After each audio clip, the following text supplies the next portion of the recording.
Agora nós estamos diante de um centurião que foi até Jesus por causa de um servo. Sabe o que eu aprendo? Não é difícil buscar a Deus pelo milagre quando eu estou precisando. Não é difícil buscar a Deus quando na minha casa o meu filho está doente. Não é difícil sair de casa, buscar socorro ao Senhor quando a minha filha está perturbada. Eu aprendo que quando é um filho, quando é uma filha, quando é um pai, quando é uma mãe, por mais difícil que esteja, mas eu ainda vou buscar o socorro de Deus. Só que esse texto aqui, irmão, é completamente diferente. Por isso que eu disse que eu estou martelando essa palavra a semana toda. Esse texto é completamente diferente. O centurião não está doente. O filho do centurião não está doente. A filha do centurião, missionária Sandra, não está doente. Mas quem está doente é um servo. Que pena que você ainda não entendeu a mensagem. Mas deixa eu dizer aqui, deixa eu continuar, só presta atenção. O que esse centurião fez foi tão forte, que a Bíblia vai dizer que Jesus ficou admirado. E aqui eu quero pegar a própria linha de pensamento da palavra. Quando Jesus decidiu ir para curar ele, aquele homem chega e fala: eu não sou digno que tu entres debaixo do meu telhado. Eu não sou digno que tu entre na minha casa. Aquele servo, ele servia, trabalhava para aquele homem como soldado. Só que agora ele está revelando algo. Ele está dizendo: olha, Jesus, aquele homem que vinha aqui buscar socorro, pedir para que o Senhor vá orar por ele, ele não está na rua, ele não foi abandonado. Eu coloquei ele dentro da minha casa. E se o Senhor mandar uma só palavra, eu sei que ele será curado. Aquilo que nós entendemos que chamou a atenção de Jesus e que deixou Jesus admirado. Quantas vezes eu preguei essa palavra e ao ler essa parte que ele expressa isso, dá-se a entender que Jesus ficou-se admirado pela fé daquele homem, de mandar apenas uma só palavra, mas tem outras coisas que esse homem fez que deixou Jesus admirado. Ele colocou alguém doente, que não era filho, que não era filha, dentro da sua casa, para cuidar dele, para dizer assim: ó, você pode ter perdido valor para muita gente, mas o que você fez foi tão importante para mim, que eu não vou abandonar você, que eu vou deixar você junto com a minha família, e eu vou pedir socorro para quem pode resolver o seu problema. Amado, redobre a sua atenção neste momento, porque o centurião agora ele começa a ter um diálogo com Jesus e ele expressa o seguinte: Senhor, eu tenho um servo. Ele não disse um soldado, ele não disse um empregado, mas ele disse que ele tinha um servo. Tem servo aqui, igreja. Se você ainda não entendeu a mensagem, eu vou simplificar ela para você. Esse servo está representando aqueles que um dia entregaram a sua vida para Jesus Cristo. Esse servo está representando aqueles que um dia foram para a batalha. Aqueles que um dia chegaram e disseram: eis-me aqui, Jesus, e que foram fazer visita no hospital, e que foram orar nas casas, expulsar os demônios, e que levaram a salvação para milhares e milhares de pessoas, e quando viu um problema, uma situação na sua vizinhança, foi lá socorrer, foi lá socorrê-la. Esse servo está representando aqueles que um dia entregaram a sua vida para Jesus, mas que por alguma razão hoje se encontra enfermo. Essa mensagem é para você. Essa mensagem é para aqueles, amado, que esse homem chega, vai atrás de Jesus e diz assim: ó, ele é o meu servo, mas ele também está enfermo. Amado, a segunda coisa que ele diz para Jesus é: o meu servo, ele está em casa. Onde o servo está? Eu fui ver o que esse centurião estava querendo dizer para Jesus quando ele disse que estava em casa. Então essa frase, meu servo está em casa, significa que a pessoa que está a falar, ou seja, o centurião, que tem ali um empregado que trabalha para ele, e que esse empregado está no local onde a pessoa reside.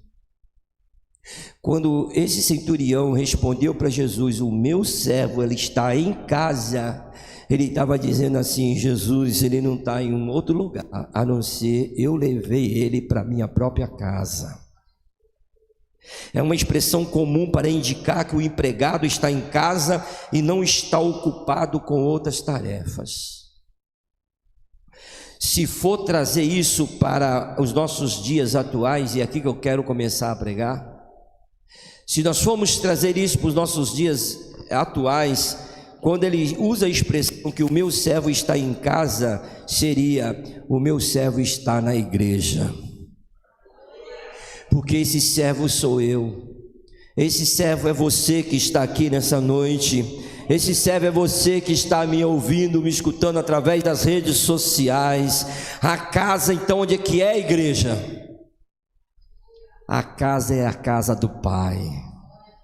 A casa é a casa do Pai, onde nós intitulamos como igreja lugar de reunião, lugar de encontrar com aquele que nos salvou, com aquele que nos redimiu, com aquele que nos purificou. Eu posso ouvir um glória a Deus, igreja? Então diga para o irmão que está do seu lado: você é um servo e você está na casa. Amado, ele diz para Jesus assim: olha, eu tenho um servo, ele está na casa, só que ele está deitado. Ele está o quê, igreja? Deitado. Tem muita gente que é servo, mas está deitado. Mas Jesus me trouxe aqui para dizer: eu vou te levantar. Tem muita gente que é servo, está até na casa, mas está deitado. 3 coisas acontecem quando alguém está deitado. Quem quer aprender, dá um glória a Deus. Quem está deitado, irmão, ou está cansado, ou está doente, ou está com preguiça. Eu vou repetir: quem está na casa deitado, ou essa pessoa está doente, ou essa pessoa está cansado demais, afadigado, ou ela está com preguiça. Diga para o teu irmão que está do seu lado: se você estiver deitado, ou você está cansado, ou está doente, ou está com preguiça. O texto vai nos revelar 3 tipos de servo: o servo que está com preguiça, que eu acredito que em nome de Jesus não tem ninguém aqui. Só a missionária deu um amém. Será que Deus já está falando com alguém aqui? Eu não estou sabendo, não. É o servo que está deitado por preguiça, o servo que está deitado porque está cansado, ou o servo que está deitado porque está doente. Mas nunca esqueça, você é servo. Duas coisas que o inimigo está fazendo, pastor Givaldo, com quem é servo, e talvez você não esteja percebendo a estratégia que o inimigo está te usando para te paralisar. Primeiro, ele deita. A primeira coisa que o inimigo procura fazer quando um servo ele está ali na obra, quando o servo que está ali palpa toda a obra, vamos orar, vamos jejuar, vamos para a vigília, vamos subir monte, vamos fazer campanha. A primeira coisa que o inimigo, quando olha para um tipo de servo desse, ele fala assim: eu preciso deitar ele. Eu preciso fazer com que ele fique dentro da casa, só que agora paralisado. Aí você não vê mais esse servo que chegava meia hora antes para orar. Aí você não vê mais esse servo na escola bíblica dominical. Aí você já não vê mais esse servo: olha, eu trouxe um visitante aqui para o senhor orar.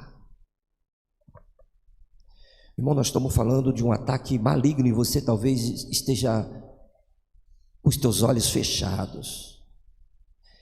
Que talvez você fique até irritado, falando: poxa, mas eu vim aqui na casa e Deus está falando dessa forma comigo. É porque o inimigo já está trabalhando há tempo na sua vida e você não está percebendo. Então essa mensagem é um alerta. Essa mensagem é para você se despertar. Sabe o que Paulo escreveu dizendo? Desperta tu que dormes, levanta dentre os mortos e Cristo vai te esclarecer nessa noite. Amado, o inimigo já tem usado essa estratégia, não é de hoje. Quantas pessoas você já viu que era ativa na obra do Senhor e agora se encontra deitado?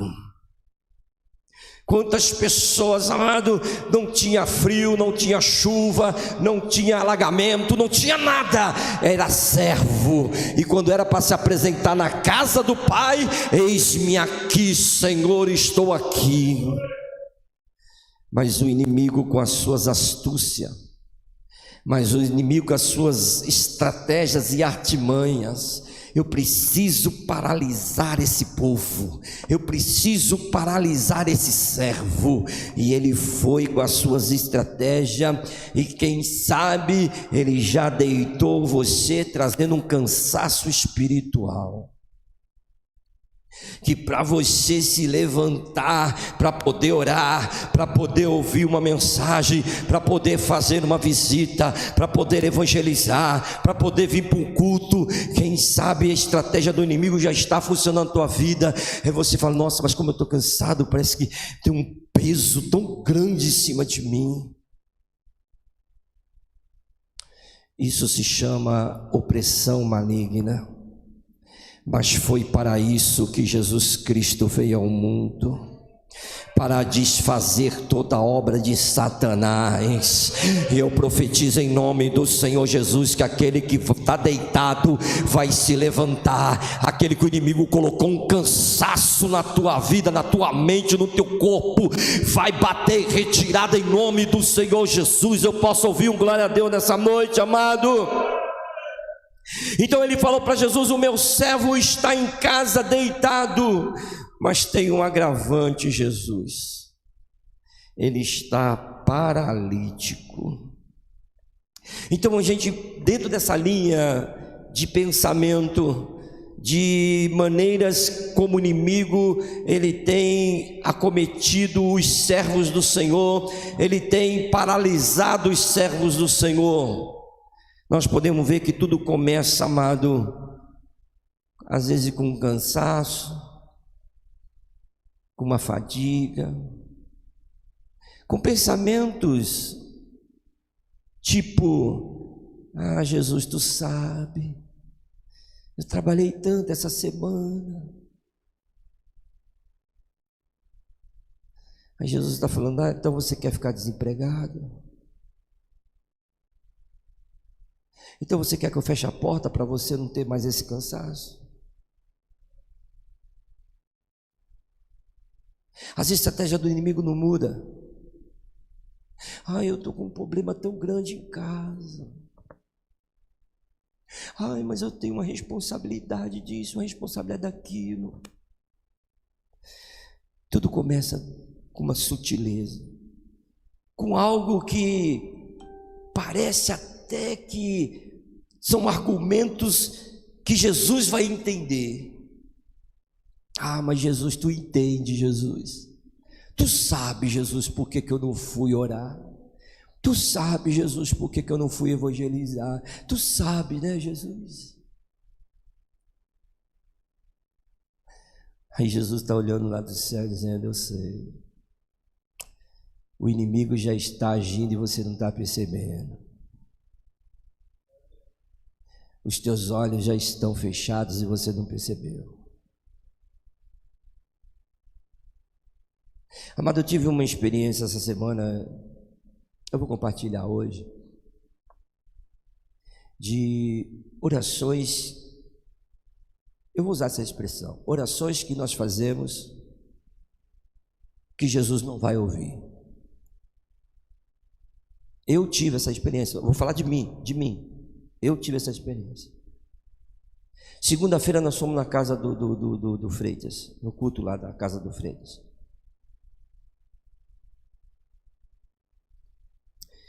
Vamos ver se o inimigo tem ganhado espaço para querer impedir esse servo aqui.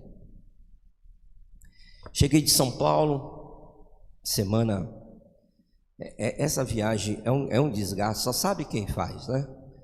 Mas cada um, não é verdade? Eu tenho as minhas dificuldades, você tem a sua, né?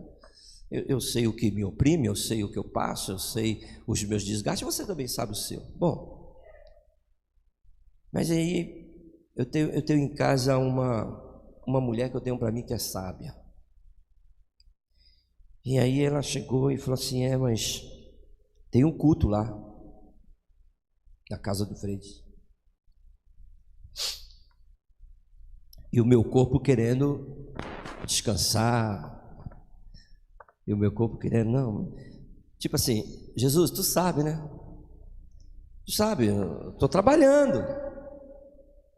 Teve um acidente na Anchieta, às vezes eu fico 3, 4 horas dentro de um ônibus. Dá vontade de abrir a porta do ônibus e vir correndo. E aí a minha esposa me incentivou, me liberou uma palavra. E nós fomos lá. E parecia ser um culto como outro qualquer. Fizemos uma roda.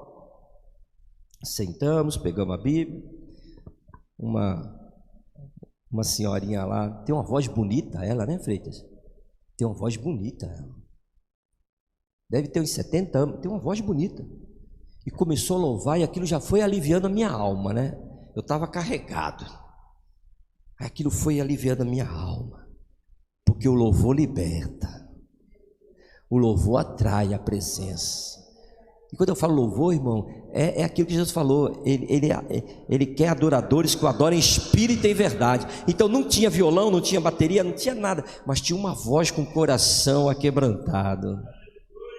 Esse é o louvor, o louvor puro, que sai dos lábios. E aí, depois outra pessoa falou, tal. Aí nós começamos a trazer uma palavra. E no final teve um jovem que vai para uns 2 meses ali, 2 meses, né? E em frente mora um jovem, e essa mulher que canta é mãe dele. Em frente mora o filho dela, e o filho dela ficava em casa. Ele ouvia de casa. Passou-se mais uns cultos, ele foi para frente da casa. E segunda, ele entrou dentro da casa. E ele, eu vou colocar a cadeira aqui fora, porque porque ele está fazendo um tratamento de saúde. Eu vou ficar aqui fora, mas eu estou aqui ouvindo. E terminamos. Fizemos, oramos, terminamos. Parecia que tudo já tinha acontecido. Gente, deixa eu dizer para você, Jesus gosta de surpreender. Às vezes aquele culto que você acha que não vai dar em nada, Jesus já preparou um milagre. Por isso que eu não me iludo mais com multidão não, gente. Porque a palavra de Deus diz que Deus está atrás de um coração aquebrantado e contrito. E onde houver um coração aquebrantado e contrito, Ele não despreza. E aí oramos, estamos se despedindo. Aí ele chegou: pastor, eu estou aqui, e uma voz está falando comigo aqui, que é uma palavra para a minha vida, Hebreus capítulo 12, e eu conheço Hebreus capítulo 12, então eu já fui falando: deixemos, pois, todo embaraço e pecado que tão de perto nos rodeia, e corramos e prossigamos para a carreira que nos está proposta, porque nós temos nuvem de testemunhas. E eu lembrei do texto, e ele falando, tem uma voz falando comigo aqui, e eu peguei, até abri a Bíblia, cheguei e ministrei da vida dele, e dei até um exemplo, quando eu estava viajando, quando eu estava indo para o Paraná, lá na Castelo Branco, 2 horas da manhã, eu desço do carro para nós ir no restaurante ali, comer um lanche, daqui a pouco, pastor Davi, uma voz do além, 2 horas da manhã, eu olhei assim, meu Deus, quem está me chamando aqui? Aí veio se aproximando um jovem: pastor Davi, se o senhor estivesse fazendo alguma coisa errada, hein, pastor Davi? Existem nuvens de testemunha. Eu estava com a minha família, estava com os missionários. Já pensou, irmão? Se eu estou com outra mulher lá, indo para outro lugar. E aí, eu dei até esse testemunho e tal, ministrei, glória a Deus, aleluia. Vim para casa. Quando eu vim para casa, ficou martelando essa palavra. E eu vou pedir para o Espírito Santo começar a fazer isso na tua vida também. De você ouvir uma palavra e ele ficar martelando na tua mente, no teu coração. E ficou martelada. Ele diz que além das nuvens de testemunha, nós temos que deixar, repita comigo: deixando todo embaraço e pecado que tão de perto nos rodeia. Eu não vou dar muito detalhe, porque se Deus permitir, na Santa Ceia nós vamos pregar sobre isso, mas eu só quero que você entenda a oração que a gente faz, que Jesus não vai ouvir. Aí eu acordei e tal, acordei de madrugada. Geralmente eu venho aqui no altar, faço as minhas orações, profetizo e tal, e não foi diferente na terça-feira. Aí eu me prostei aqui, vim louvando o hino e me prostei aqui. Quando eu me prostei aqui, olha a oração que eu fiz. Eu fiz várias palavras, mas olha onde Jesus foi trabalhar comigo. Eu disse: Jesus, eu estou com a palavra lá, tirando todo embaraço, todo pecado. Jesus, tira todo embaraço, Jesus. Tira, Jesus, o embaraço que está impedindo. E fui falando com Jesus. Deu a hora para mim, para pegar o ônibus, me levantei. Eu sentei bem aqui. Aí o Espírito Santo: eu não vou ouvir essa oração. Meu Deus, nítido. Jesus, o que foi que eu orei que tu não vai ouvir, Jesus? Aí veio a palavra. Quem crê que a palavra liberta, irmão? Aí veio a palavra: eu não posso tirar um embaraço. A Bíblia está dizendo que sou eu, é você. Deixar o embaraço é com você, é comigo. Deus não pode tirar algo que sou eu que tenho que fazer. Lembra de Lázaro? Jesus ressuscitou, mas quem teve que tirar as ataduras? Aí eu, me perdoa, Senhor. Aí eu mudei, fui para o trabalho, eu mudei. Senhor, qual é o embaraço que está na minha vida que eu tenho que tirar? Percebe como é as coisas, irmão? É a palavra e nós estamos orando o contrário. Mas o Espírito Santo diz que vai tirar as vendas dos teus olhos hoje aqui. Ele tem que nos ensinar a orar, como os discípulos pediram: Jesus, nos ensine a orar. Irmão, daquele dia eu falei: Jesus, me ensina a orar, Jesus. Porque eu posso estar fazendo algumas orações e Deus não vai responder. Pecados Ele perdoa, mas embaraço sou eu que tiro. É você que tem que ter consciência onde você está enrolado, onde você está fazendo as coisas. Fala: Jesus, eu vou remover, eu vou deixar isso aqui. Isso aqui nunca mais na minha vida. Posso ouvir um glória a Deus, igreja? Só aqui nós já poderíamos orar, mas deixa eu dizer aqui. O centurião, as estratégias do inimigo começam por aí. Ele vai e faz com que você deita, e faz com que você fique doente. Só que agora começa a agravar, irmão, porque agora o que era algo aparentemente físico se torna algo totalmente espiritual, porque ele diz: o meu servo está paralítico. Amado, deixa eu dizer para você, há uma paralisia espiritual. E quem tem olhos espirituais sabe do que eu estou dizendo. Está um paradeiro. E talvez você não percebeu que essa estratégia do inimigo já fez você deitar, já fez você se calar. E agora ele está falando assim: eu vou lançar essa paralisia espiritual. E sabe como tudo isso começa, gente? Base, hoje é culto de base. Sabe como tudo isso começa? Quando você para de orar. Não, vamos acabar com a oração na igreja.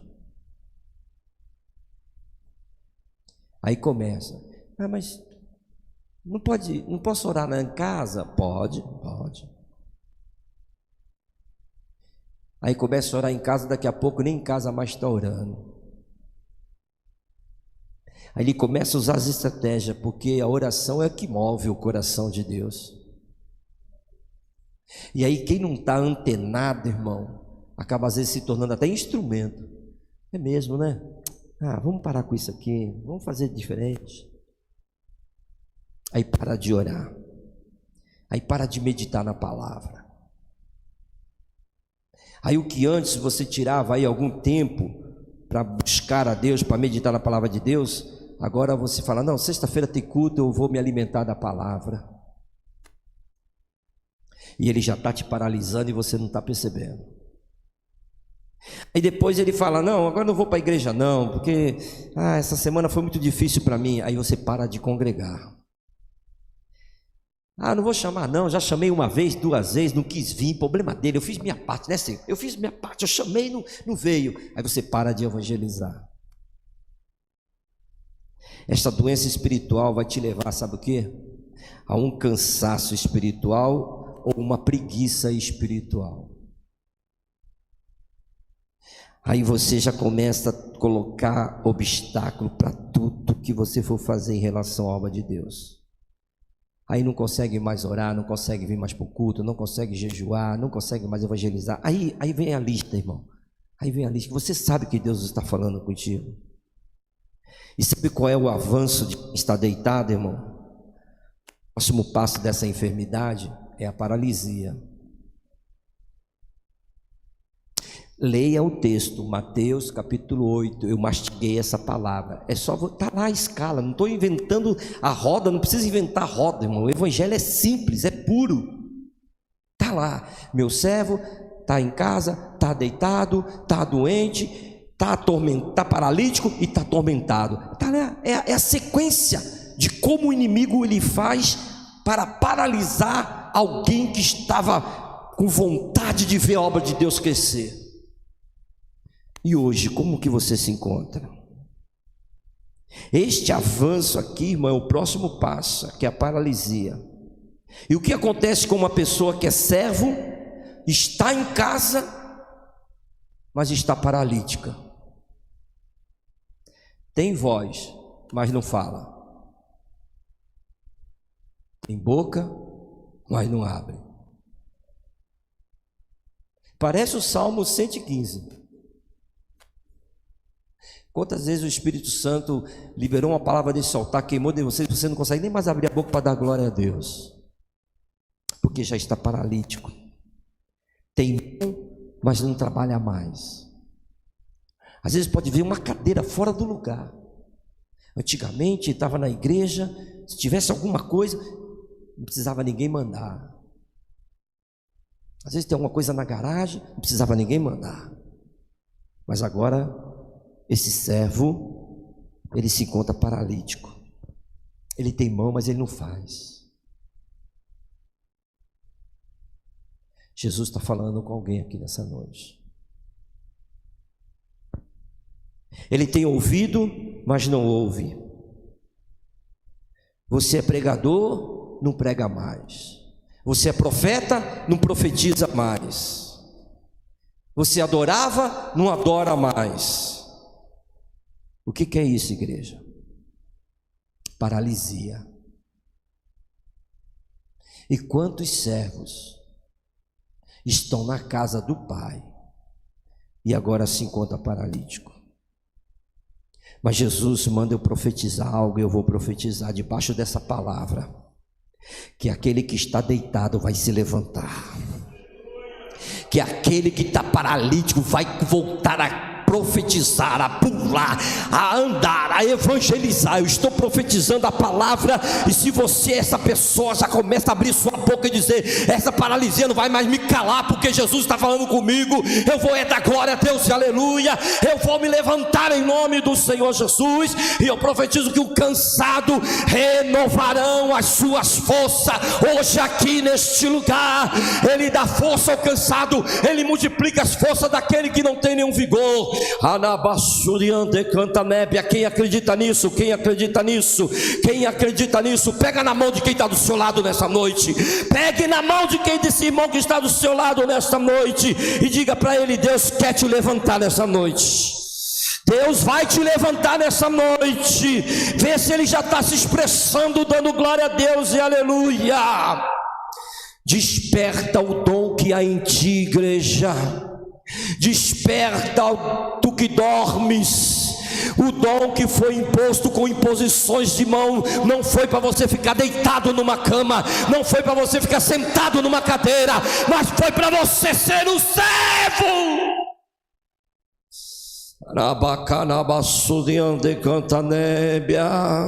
Escute o que essas coisas fazem na vida de um servo, irmão. O centurião disse: o meu servo, ele está deitado, ele está em casa, ele está paralítico. E agora vem o pior de tudo: ele está terrivelmente atormentado.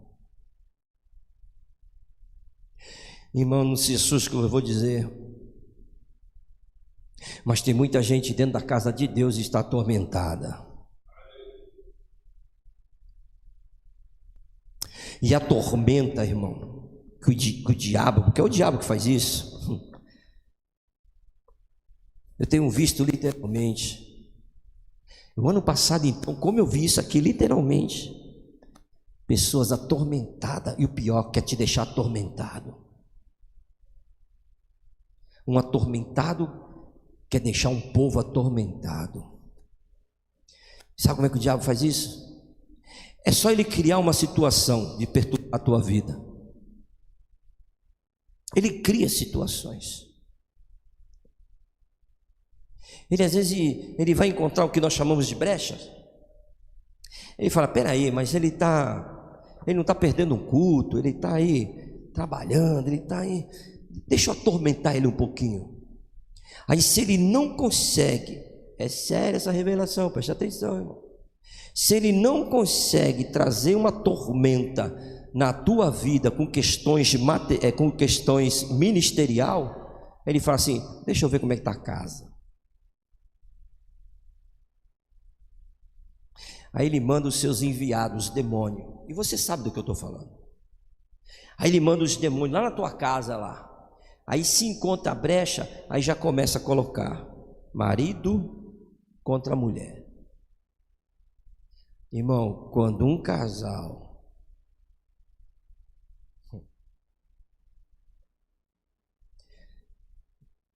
começa a dar brecha, aí começa a vir desconfiança no casamento, aí começa a vir brigas no casamento. Aí o diabo fala: agora eu vou atormentar. E atormenta, irmão. E atormenta. Às vezes pega a parte mais frágil, que é a mulher. E se você ver, nossa, eu vou falar isso com uma propriedade tão grande, irmão. Porque se tem uma coisa que eu não abro mão quando eu tenho minhas convicções, os meus princípios, eu não abro mão. Qual foi a parte mais frágil que o inimigo achou de atormentar Adão no jardim? A mulher. Para pensar, lá no início, quem Satanás encontrou para falar assim: eu vou arrumar uma maneira de trazer uma tormenta tão grande na vida de Adão que ele não vai ficar nesse jardim, não. A mulher. E você pensa que ele muda de estratégia? Quantas mulheres estão destruindo seus casamentos? Seja sincero. Vamos só expandir um pouco aqui. Uma área que pouco se é falado. O casamento ele não se subsiste por causa do sexo, mas o sexo é provado que ele tem uma porcentagem muito grande na relação de um casal. Vou ser até mais claro para você entender. Um casal, quando ele perde a afinidade sexual na vida da pessoa, meu irmão, tem que procurar ajuda imediatamente. Porque esposa não é amiga, esposa não é irmã, esposa não é mãe, esposa é esposa. E quando eu sei do que eu estou falando, igreja. E quando um casal entra nessa do relacionamento ser amizade, o diabo já colocou o pezão lá dentro, lá, para destruir. Aí começa com a sutileza. Qual o homem que vai conseguir ficar 30 dias sem um relacionamento sexual? Parece que eu estou jogando pesado, né? Mas não estou jogando não, irmão. Eu cuido de pessoas que já chegaram para mim e falaram: 6 meses eu estou sem relação sexual, 1 ano eu estou sem relação sexual. Eu falo: misericórdia, o sangue de Jesus tem poder. Se eu ficar uma semana, a coisa já começa a ficar feia lá em casa. Por quê? Porque o inimigo encontrou para colocar uma tormenta. Aquele servo estava em casa, mas estava atormentado. Aí você fica dando essas brechas, e o casamento já está atormentado. Aí o maridão vai trabalhar, aí vem as tormentas do diabo. Quem está entendendo, dá uma glória a Deus. Aí depois você vai querer colocar a culpa no diabo. Aí depois você vai querer usar: homem não presta, homem é isso, homem é aquilo. Jesus está falando: o diabo tem feito verdadeiros lares uma tormenta. Se não atinge nessa área, atinge na área dos filhos. Aí, irmão, quando um lar, se não tiver estrutura, quando um lar é atingido por causa de filhos nas drogas, filhos, sei lá, aí fica atormentado. Aí o inimigo fala: eu consegui deitar, eu consegui colocar uma doença agora na alma da pessoa, no sentimento de uma pessoa. Eu consegui paralisar, que agora não vai se revoltar contra Deus. E agora, para finalizar, está atormentado em casa. O meu servo está atormentado em casa. Mas louvado seja Deus. Sabe como é que termina essa história, irmão? Jesus fala assim: eu vou lá. Eu sei o que está acontecendo dentro da tua casa. E é por isso que hoje eu vou lá. Eu vou lá e vou trazer saúde. Anabassuriande canta nébia. Se coloque em pé em nome do Senhor Jesus.